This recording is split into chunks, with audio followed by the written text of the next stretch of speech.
In 2010, Toronto was in the midst of a cultural and progressive renaissance. It was a city on the rise, a great world city. She had come out of the great worldwide recession intact, in large part due to the inherent demand for people to live in the world's most multicultural city. She had a housing market that held its value and was becoming a leading innovation hub. In fact, thanks to support from the community and municipality, Toronto was on her way to becoming a leader in mobile and medical technology. Also, in 2010, Toronto's arts institutions were stronger than at any time in her history. Events such as Nuit Blanche, North by Northeast, and Pride drew investors, tourists, and jobs to the city.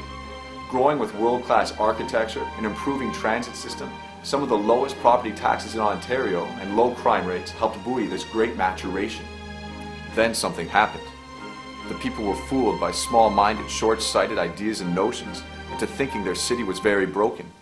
In fact, a mayoral campaign filled with hate and lies became the dressing rehearsal for what was to become a damaging next 4 years.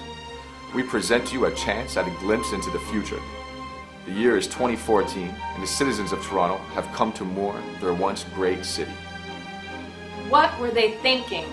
I know, now it's going to be next to impossible to reverse these misguided policies. What are we going to do? If only I had voted. I remember how I used to take the TTC everywhere, to work, to the movies, shopping. The TTC was growing and on the right track with transit city plans when it was all canceled. They were so short-sighted as to think that this would save money. They even went so far as to have the streetcars decommissioned. This cultural and environmental jewel of the city was lost. Not to mention the fines for canceling transit city contracts were astronomical. Streets such as the Queensway, St. Clair, and parts of Spadina had to be reworked, and it could have all been avoided. But that's not all. After all that, they took on extra debt just to buy more buses to make up for the lack in streetcar service. Now it barely runs, and it is so difficult to get around the city.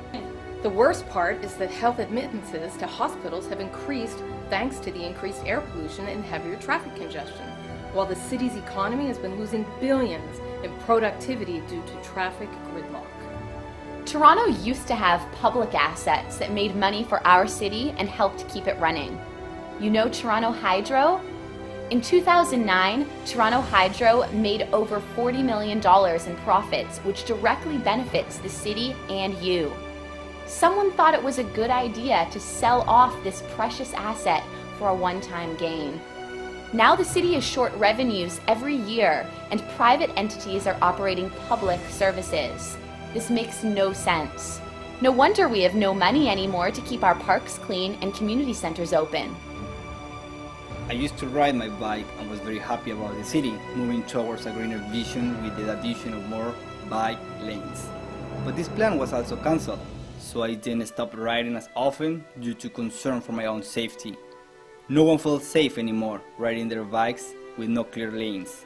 With all the additional cars, trucks and buses on the roads thanks to the cancelling of Transit City, the gridlock it's impossible to navigate safely. So many people have been injured or worse. Toronto was becoming such an exemplary city, but the policies of council stopped this progress in its tracks. Yes, if only they had voted. But it doesn't have to be this way. Fortunately, it is still 2010 and you do have a voice. What kind of Toronto do you want? Make sure to register yourself to vote and get out on Monday, October 25th and have your say. Check out OneToronto.ca for information on the candidates and to get information on how and where to vote. Because Toronto is your city.